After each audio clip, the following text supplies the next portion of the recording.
اعوذ باللہ من الشیطان الرجیم بسم اللہ الرحمن الرحیم اللہم صلی علی محمد وعلی آل محمد کما صلیت علی ابراہیم وعلی آل ابراہیم انک حمید مجید اللہم بارک علی محمد وعلی آل محمد کما بارکت علی ابراہیم وعلی آل ابراہیم انک حمید مجید رب اشرح لی صدری ویسر لی امری واحلل عقدۃ من لسانی یفقہوا قولی ربنا زدنا علما یا مقلب القلوب ثبت قلبی علی دینک آمین۔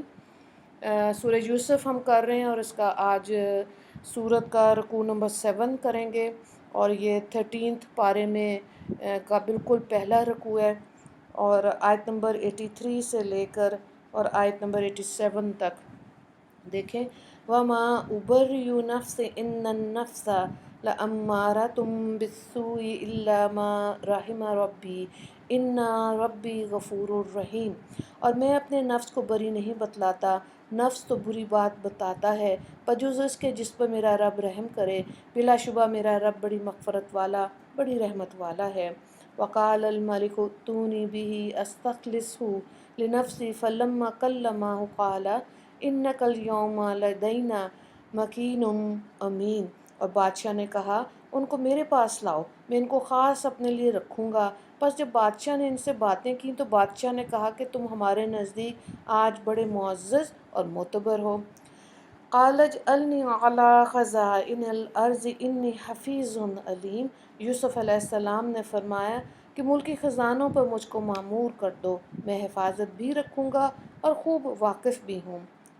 وَكَذَلِكَ مَكَّنَّا لِيُوسُفَ فِي الْأَرْضِ يَتَبَوَّأُ مِنْهَا حَيْثُ يَشَاءُ نُصِیبُ بِرَحْمَتِنَا مَن نَّشَاءُ وَلَا نُضِيعُ أَجْرَ الْمُحْسِنِینَ وَلَأَجْرُ الْآخِرَةِ خَیْرٌ لِلَّذِینَ آمَنُوا وَکَانُوا یتقون۔ اور ہم نے ایسے طور پر یوسف علیہ السلام کو ملک میں با اختیار بنا دیا کہ اس میں جہاں چاہیں رہیں، ہم جس پر چاہیں اپنی عنایت متوجہ کر دیں، اور ہم نیکی کرنے والوں کا اجر ضائع نہیں کرتے، اور آخرت کا اجر کہیں زیادہ بڑھ کر ہے ایمان اور تقوی والوں کے لیے۔ تو یہاں پہ سب سے پہلی بات تو نفس کی آ رہی ہے۔ قرآن پاک میں دوسری جگہ نفس مطمئنہ اور نفس لوامہ کا بھی ذکر ہوگا۔ اس آیت میں نفس امارہ کا ذکر آیا ہے۔ اس بنا پہ محققین نے لکھا کہ آدمی کا نفس ایک ہے، لیکن اس کی 3 حالتوں کے اعتبار سے 3 نام ہو گئے ہیں۔ اگر نفس اللہ کی عبادت اور فرما برداری کی طرف مائل ہو اور اس میں اس کو خوشی حاصل ہوتی ہو اور شریعت کی پیروی میں سکون اور چین محسوس کرتا ہو تو اس کو نفس مطمئنہ کہتے ہیں، جس کا ذکر سورہ فجر میں 30ویں پارے میں ہوگا۔ اور اگر نفس دنیا کی لذات خواہشات میں پھنس کر بدی کی طرف رغبت اور مائل ہے اور شریعت کی پیروی سے بھاگتا ہے تو اس کو نفس امارہ کہتے ہیں، کیونکہ وہ آدمی کو برائی کا حکم کرتا ہے، جس کا ذکر یہاں آیت میں ہو۔ اور ان دونوں حالتوں کے مابین ایک حالت ہے جبکہ خیر اور شر، گناہ اور نیکی اور بدی کی کشمکش جاری رہتی ہے۔ برے فعل پر اپنے کو ملامت کرتا ہے اور گناہ سے روکتا ہے، اس کو نفس لوامہ کہتے ہیں، جس کا ذکر سورہ قیامہ 29 پارے میں آئے گا۔ تو یہ 3 قسم کے نفس ہیں جو کہ انسان کو ابھارتے ہیں۔ یعنی کہ اگر تو نفس امارہ ہے تو یہ بیسکلی کافروں کا نفس ہے، اس کے اندر انسان اوروں کا بھی ہو سکتا ہے، اس میں اپنے آپ کو 10 میں سے 10 ہی نمبر دیتا ہے، یعنی کہ اپنے آپ کو پرفیکٹ سمجھتا ہے۔ تو پرفیکٹ ذات جو ہے وہ تو اللہ کی ہے۔ دوسرا نفس جو ہے وہ نفس لوامہ ہے، اس میں انسان غلطی بھی کرتا ہے، معافی مانگتا ہے، پھر توبہ کرتا ہے، پھر آگے چلتا ہے، اور آہستہ آہستہ نفس مطمئنہ یہ اللہ کے ولیوں کا نفس ہے، جس میں انسان اپنی رضا اللہ کی رضا میں ڈال دیتا ہے، اور اس طرح سے اللہ کے احکام جو بھی حالات اس پہ آ رہے ہوتے ہیں اس پر اللہ سے وہ راضی رہتا ہے۔ پھر دوسری چیز جو آیت میں توجہ طلب ہے وہ ہے کہ کیا جیسے حضرت یوسف علیہ السلام یہاں پہ خود عہدہ مانگ رہے ہیں، تو کیا خود عہدہ مانگنا جائز ہے؟ جیسے انہوں نے یہاں پہ خود کا کیا مجھے ملک کے خزانوں کے انتظام پر مقرر کر دیجئے، اجعلنی علی خزائن الارض۔ تو حدیث پاک میں آیا کہ اگر انسان خود عہدہ مانگے تو اس میں سے اللہ تعالیٰ برکت نکال دیتے ہیں، گویا کہ اس کے بوجھ کو اسی کے سر پر ڈال دیتے ہیں، اور خود سے رتبے اور عہدے نہیں مانگنے چاہیے۔ اور اگر بن مانگے عہدہ ملے تو اس سے یہ بھی پتہ چلتا ہے کہ اس میں برکت ہوتی ہے۔ مثال کے طور پہ دیکھیں، سیدنا فاروق علیہ السلام لوگوں کو عامل بناتے تھے اور وہ آگے سے معذرت کرتے تھے، مگر جب وہ عامل بن جاتے تھے تو اللہ تعالیٰ ان کے کام میں برکت عطا فرماتے تھے۔ اور اسی طرح حضرت ابوبکر صدیق رضی اللہ تعالیٰ عنہ کے بارے میں آتا ہے کہ حضرت فاروق اعظم کو اپنے بعد خلیفہ متعین فرمایا تو انہوں نے معذرت کی۔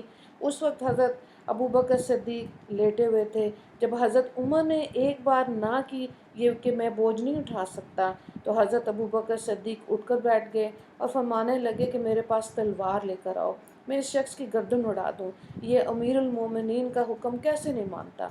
تو جب فاروق اعظم حضرت عمر رضی اللہ تعالیٰ عنہ نے دیکھا کہ وہ اس معاملے میں اتنے سنجیدہ ہو گئے تو کہنے لگے ٹھیک ہے، میں اس بوجھ کو اٹھانے کے لیے تیار ہوں۔ تو یہ حضرت ابوبکر صدیق رضی اللہ تعالیٰ عنہ کا وہ فیصلہ تھا جو امت کے لیے رحمت ثابت ہوا۔ ظاہر ہے جب کسی کی نظر ہوتی ہے اور وہ سلیکٹ کرتا ہے کسی بھی انسان کو کسی عہدے کے لیے، تو اس کے اندر اس کی دعائیں، توجہ، نظر اور سب کچھ ہوتی ہے، وہ ان دعاؤں سے بھی اس عہدے میں برکت ہو جاتی ہے۔ یہی وجہ تھی کہ اس وقت دیکھیں صحابہ کرام کہتے تھے کہ عمر رضی اللہ تعالیٰ عنہ کا اسلام قبول کرنا اسلام کے لیے عزت تھی، اور ان کا خلیفہ بننا اس امت کے لیے اللہ تعالیٰ کی طرف سے ایک مدد تھی۔ ہاں، عہدہ مانگنا کب جائز ہے کہ بعض اوقات انسان کو دیکھیں یہ دیکھتا ہے کہ میں فلاں کام دوسروں سے بہتر کر سکتا ہوں، اس کو اپنی ایبیلٹیز اور اپنی صلاحیتوں کا اندازہ ہوتا ہے، تو اس کام کو کرنے میں اللہ کے بندوں کا فائدہ ہے اگر وہ ایسے کرے گا۔ تو ایسی صورت میں شریعت نے اجازت دی ہے کہ وہ خود عہدے کو طلب کر سکتا ہے، مگر اس عہدے کو طلب کرنے میں نہ تو اسے اپنی شہرت مطلوب ہونی چاہیے، نہ دنیا کا کوئی اور فائدہ مقصود ہو، بلکہ اللہ کے بندوں کا فائدہ مطلوب ہو۔ جب ایسی نیت ہوگی تو ظاہر اللہ تعالیٰ اس میں خیر و برکتیں عطا فرما دے گا۔ اس رکوع کا ایک ہی سوال ہے، نفس کی وضاحت کریں، آیت نمبر 53۔ دعا کر لیتے ہیں۔ یا اللہ میدان حشر میں ہم کو مومنین صادقین بندوں کے ساتھ کھڑا ہونا نصیب فرمانا، اور ہمارے ایوب کی پردہ پوشی فرما دینا۔ یا اللہ ہم کو اس دنیا میں حق اور صراط مستقیم پر چلنا نصیب فرما، دوسروں کو بھی چلنا نصیب فرما، اور ہر طرح کی گمراہی سے ہماری حفاظت فرما دیجیے۔ وآخر دعوانا ان الحمد للہ رب العالمین۔ اللہم اغفر للمسلمین والمسلمات والمؤمنین والمؤمنات۔ السلام علیکم ورحمۃ اللہ وبرکاتہ۔